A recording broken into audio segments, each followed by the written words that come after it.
interrupt this program to bring you Courage, the Cowardly Dog Month. Whole month of Courage, the Cowardly Dog.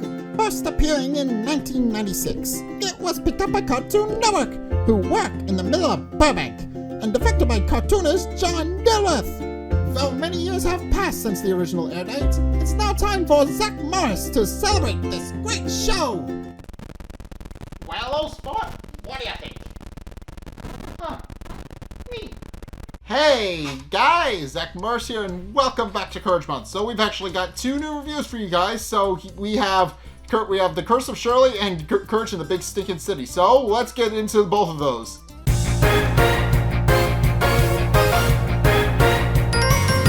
Okay, so this episode, The Curse of Shirley, is actually about Eustace's greed. So we've established this. Eustace is not very good at being charitable to others. We've established that that is a major facet of his character. And long story short, Shirley, the medium, if you remember her, she actually comes to the bag farm and turns the whole thing against him. So it starts off with Muriel and Courage actually making preparations for Eustace's birthday party, which is actually coming up.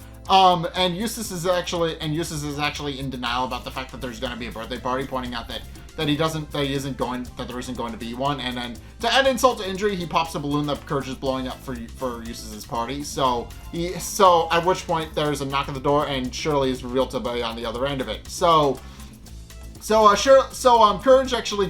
Courage and Muriel actually go to answer Shirley's knocking at the door, and Shirley decides to long story short, she only gets paid when she's asked to make a commercial.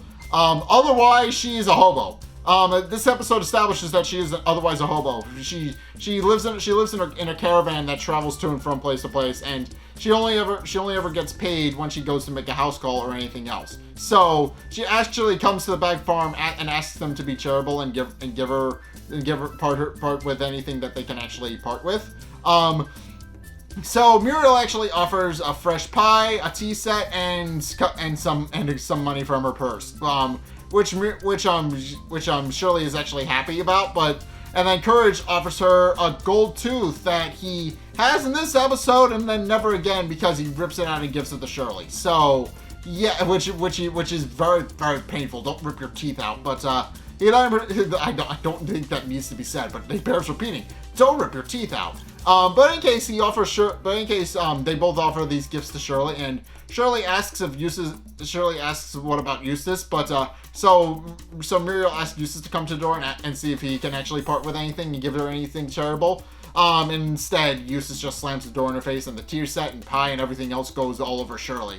So in retaliation for Eustace being greedy, Shirley actually pulls out a saxophone and decides to use it to put a curse on Eustace. I mean, the logics of the curse aren't very important, but as she explains, so long as he's unwilling to part with his coin, the skies will always be dreary for him. And then with that, she then takes her leave. And Eustace is in denial about there being a curse, but it quickly becomes apparent that there is one because a raincloud actually appears over Eustace's head for most of this episode now. So Eustace continues to be in denial about the fact that he doesn't have a curse. As Courage and Muriel, who are still putting in the final preparations for Eustace's birthday party, they're actually making cookies at this point. Eustace actually decides that he's actually going to go out to the movies and that he's actually going to head out and leave, and he's actually wearing a raincoat at this point because obviously the rain is falling on him because of his own personal rain cloud. But Muriel asks if he doesn't want to stay around for his party and actually help with the decorations, but once again, Eustace is in complete denial about the fact that there's going to be a birthday party and decides to leave, and the cloud actually gets a little bit worse and continues to rain on him. So he proceeds to go to the picture show while Muriel and Courage are actually putting the preparations, one of which is to actually build a giant metal welding work statue of Eustace and prop it up in the kitchen. So that's a thing. So that's the thing, and that winds up being a centerpiece for the entire thing. But Eustace goes to the picture show, and he's actually yelled at by two of the patrons. One of which is implied to be the guy that Fred actually shaved very early on. If you remember Fred, he remarks that he shaved a guy who was very, very hairy. And it's implied that this is indeed the same guy. But the hairy man and his presumed wife yell at Eustace to actually deal with his cloud so that they can actually watch the picture. But Eustace instead pulls out an umbrella and continues to ignore them. So they ask him to move over, but he completely refuses. And at this point, the woman's popcorn gets soggy, so the man goes to get the manager, and Eustace is kicked out of the picture show. And Eustace once again is still in denial about the fact that there's a curse. So the curse progressively gets worse, and he continues to go onward and actually keep going and actually go on with his day, and decides to walk back home. And as he's walking back home, he actually sees the old lady from the Bigfoot episode, Bigfoot's mom, and she actually asks him to actually walk her across the street, but he merely snaps at her and tells her to go walk herself, which makes the storm get even worse. And at which point he goes onward and finds Floyd being pulled into the alley by something. I'm not entirely sure what it is, but it has feelers and a tentacle, and we don't actually see what the creature is, but it's clear that he's being attacked by some monster. And he asks Eustace to actually bring a thing to him, to mail something for him, kind of a last farewell to his wife, because he feels like he's gonna be eaten by the monster. But Eustace outright refuses to buy a stamp for it, and then proceeds to leave and go back to the house. At which point later that night, they were actually sleeping, and which point Muriel discovers a problem with Eustace having a curse, which is that because he has his own personal rain cloud, the bed is now perpetually soggy every time he sleeps in it. So she kicks him out and makes him sleep on the roof because he's wet and soggy, and making the bed wet and soggy as well. So she makes him sleep on the roof, and Eustace is frustrated, pointing out that he's still in denial about there being a curse, and that he doesn't see why he has to sleep on the roof. But as he's trying to wipe off the rain from his glasses, he actually drops them, and they fall off and land on the roof somewhere. He doesn't know where they are and can't see them. But from this point onward, Eustace starts hallucinating because of his bad vision. So he actually sees something. Sees something that he believes to be some sort of wavy monster. In actuality, it's just the antenna on the roof. So he starts wrestling with the antenna on the roof and is trying to fight with it. And at which point Courage actually comes out to actually bring Eustace a blanket as per Muriel's request. And Eustace actually yells at him, believing him to be some sort of wavy fish monster. So he actually attacks Courage and throws him off the roof. At which point he goes back to wrestling with the antenna and actually gets stuck on it.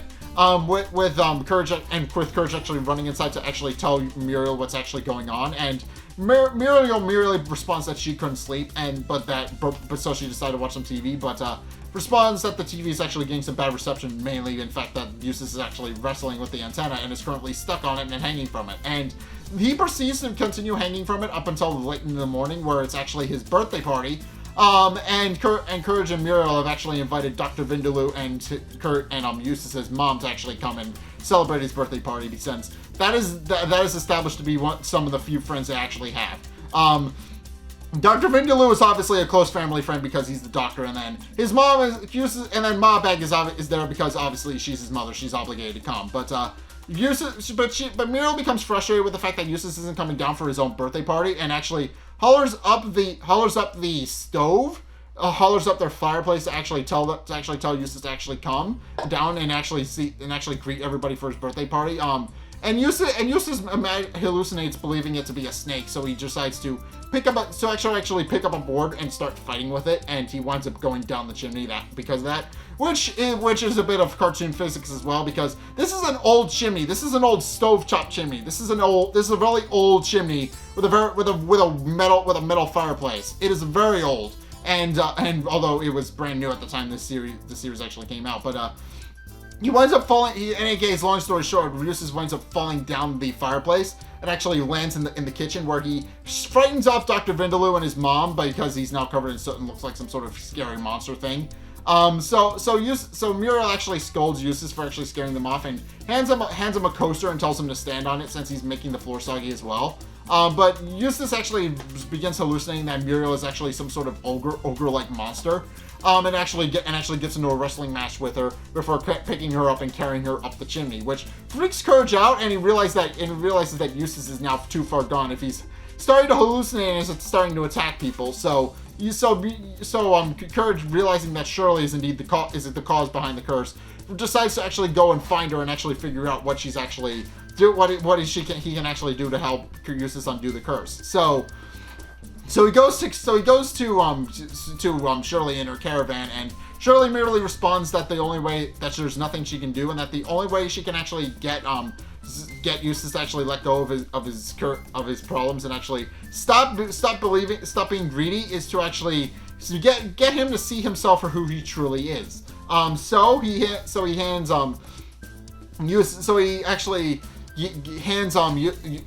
Courage and Muriel and asks that she'll part with it for a couple of silver, which Courage is more than happy to if it means that it'll actually solve the problem. So he actually goes up to the roof to actually help Eustace, who by this point has started growing mushrooms and is actually force feeding them to Muriel because he's now started to grow mold on himself, which is disgusting. But in any case, Courage then tries to bring the mirror to Eustace to actually get him to see himself for who he is. But that doesn't wind up working out because Courage actually winds up breaking the mirror. But it actually works out in an unexpected way, which is that Eustace actually starts hallucinating Courage and believes that Courage is actually a young boy, much like a young bald boy, much like himself, who Eustace actually winds up having a back and forth conversation with about how the young boy doesn't have a hat and his head is actually cold. So Eustace decides to actually give his hat to Courage to the young boy, which is actually just Courage. And with that, the curse is actually lifted. And Muriel is actually impressed with Courage at this remark because Courage actually managed to get Eustace to do something that she thought was impossible. She got Eustace to give to him. He got Eustace to give to himself. So with that, Courage then finds Eustace's glasses on the roof and returns them to him. And Eustace is finally happy, but he actually winds up getting a cold because obviously he's been rained on for basically this whole episode. He is soaked to the bone, so they bring him in, let him curl up on the bed and give him some hot soup. And Muriel tells Eustace that he should actually thank Courage, since if it wasn't for Courage, Eustace would still have his curse. But Eustace then suffers a relapse, realizes Courage has his hat, takes it back from himself, and then grumbles about how there was no curse to begin with, and the curse comes back and strikes Eustace with a bolt of lightning. So that's how the episode ends. So yeah, it's implied that So this episode mainly just implies that basically just takes Eustace's greed and turns it against him once again. But this time we actually get a little bit of lore regarding Eustace's character, which is that he actually takes pity on people who remind him of himself. Long story short, the curse was lifted not when Courage brought him the mirror and actually showed him what he actually looks like to himself, but rather it was lifted when Eustace actually saw Courage as a young him and actually took pity on him. And it's implied that Eustace has pity on people, on bald kids and everybody else. This was implied with his mother back when we first met her, but it's implied here that Eustace takes pity on anybody who reminds him of himself, and that is one of the few instances where we actually see Eustace actually be charitable. He took pity on a young kid because he thought he took pity on a young kid because he thought the kid was bald and shivering and didn't have a hat. And Eustace decided that wasn't right, so he gave him his hat. And we know it's Courage, but it does show that he is willing to be charitable if the person actually reminds him of himself, because the only person he actually takes pity on is himself, which is implied to be the reason why he's so bitter and miserable all the time, because he feels like nobody ever takes pity on him, so he's bitter and miserable to everybody around him. But in any case, that's my review of that episode. Onward to the next one.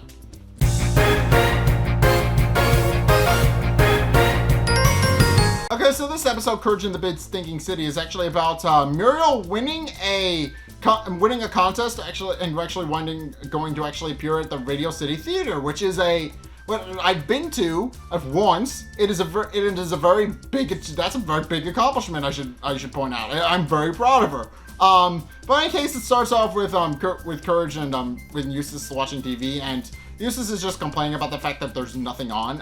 At which point Muriel runs into the room and says that she was actually won a sitar contest, and she was actually been asked to appear at Radio City Theater in New York City to actually go and play her sitar in front of a live audience. which Courage is happy for. Eustace is less enthused because as he points out, there's nothing on, and he just kind of doesn't care because there's nothing to watch. But in any case, Muriel decides that they're actually going to go immediately and take a bus to the big city. So they actually wind up going to New York, which is a very long way away from Kansas. They live in the middle of nowhere, Kansas. So obviously it's a very long drive for them to actually come out to the middle of New York. But in any case, Courage is understandably a little spooked because he's never been to New York before, and he actually has no idea what to expect. And Eustace is also not all enthused because he actually winds up eating because he actually bought a hot dog, but he's kind of upset about the fact about having to actually come to New York since he feels very out of place, and also points out that he doesn't really belong in the city. But as he's talking, Landy, who is apparently also in New York for some reason, he actually pushes past Eustace and tells him to watch where he's going, you fool. Which Eustace then retorts back to him, and Muriel points out that he's actually fitting in already. Which Eustace doesn't want to admit, and also admits that he just wants a new hot dog. At which point they're actually approached by a large cockroach. Who later reveals that his name is actually Schwick. And Schwick actually tells them that he actually knows a way to actually get them in before the showtime, since the show hasn't actually started yet, and it's going to be a while before they're allowed in. At which point he actually escorts them in through the back door, and after finding out that Muriel is actually the main act, he decides to let her in and show her the way around to where she can actually go and rehearse, and shows her the rehearsal room, which is not actually a rehearsal room. It's actually just a rundown apartment in the basement of the Radio City Theater. But as they're actually taking the elevator, and Courage is trying to warn them about Schwick, since Schwick seems very weird to Courage. Schwick actually introduces himself that his name is actually Schwick, and it is which is short for Bushwick, but he points out that they can just call him Schwick. And when they ask him about where he's from, he says that he's from Bushwick, but that they can call that Bushwick, but not him, because his name is just Schwick.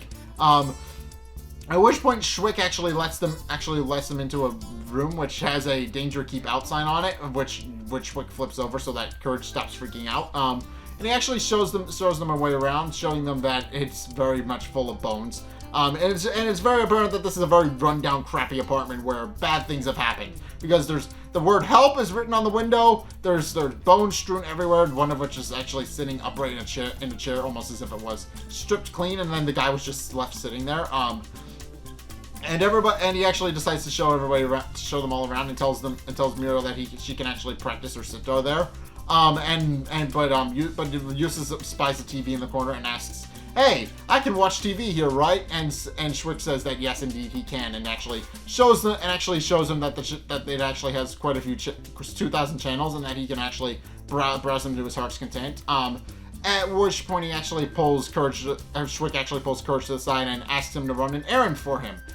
That he actually has to go and bring a letter to a certain building, get a package and bring it back, and that he has to do it before showtime, or it'll be curtains for the sitar lady, as he puts it. So, and then proceeds to point to a small door in the side of the room, and tells him that he doesn't want to see what's on the other side of that door, and also points out to Courage that he's obviously noticed all the bones, and tells him that he also doesn't want to know what made those bones. So Courage then proceeds to start to show Courage on his merry way, and actually gives him the letter, and tells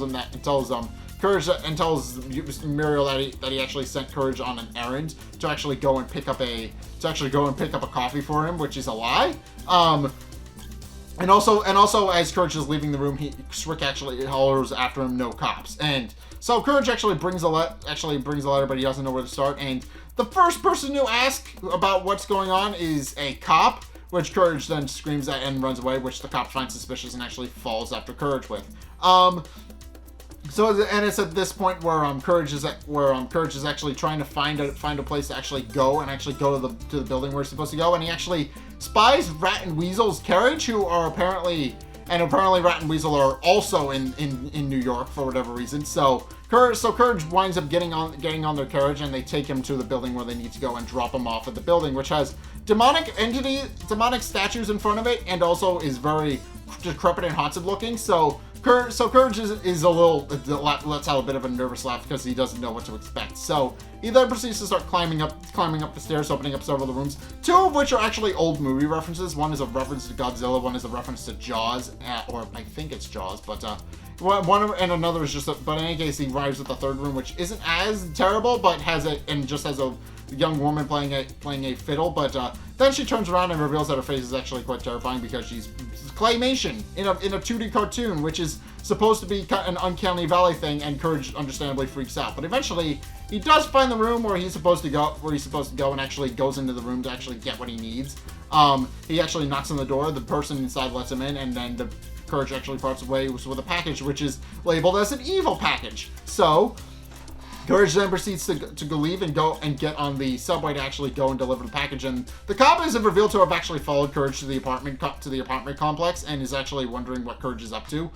So Courage winds up sitting down next to a giraffe man, and in the process actually notices a newspaper that actually says "Evil package still at large." So and Courage, realizing that he's in very big shit if he's actually found with this package, realizes he needs to actually hide the tag, and he does before the cop can actually get a good look at it, because the cop also followed him onto the subway. So Courage then proceeds to actually leave the cabin and actually go to another cabin and hide. And the cop actually does follow him in, but Courage actually winds up distracting him with a donut, which is just a recurring joke in all of fiction. Cops love donuts. That is the joke.